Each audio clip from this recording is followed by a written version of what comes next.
महाभारत होने के पीछे केवल एक कारण नहीं था, बल्कि कई घटनाएं, अहंकार, अन्याय और प्रतिशोध की आग धीरे धीरे उस विनाशकारी युद्ध तक पहुंची।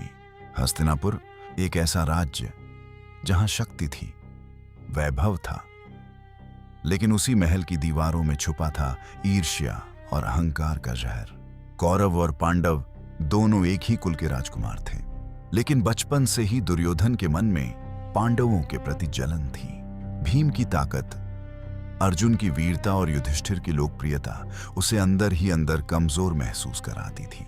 समय बीतता गया और यह ईर्ष्या धीरे धीरे नफरत में बदल गई। दुर्योधन ने कई बार पांडवों को मारने की कोशिश की। लाक्षागृह में जिंदा जलाने का षड्यंत्र रचा गया, लेकिन पांडव बच निकले। फिर आया वह क्षण जिसने इतिहास बदल दिया। हस्तिनापुर की सभा में खेला गया द्यूत क्रीड़ा का खेल। शकुनी की चालाकी और युधिष्ठिर की धर्मनिष्ठा ने पांडवों को सब कुछ हारने पर मजबूर कर दिया। राज्य, धन, भाई, यहां तक कि द्रौपदी भी दांव पर लगा दी गई। सभा के बीच द्रौपदी का अपमान हुआ। दुर्योधन का अहंकार और दुशासन की क्रूरता सारी सीमाएं पार कर चुकी थी। उस दिन केवल एक स्त्री का नहीं, धर्म, सम्मान और न्याय का अपमान हुआ था। द्रौपदी ने प्रतिज्ञा ली कि जब तक दुशासन के रक्त से उसके केश नहीं धुलेंगे, वह उन्हें बांधेगी नहीं। भीम ने दुर्योधन की जंघा तोड़ने की शपथ ली। इसके बाद पांडवों को 13 वर्षों का वनवास मिला।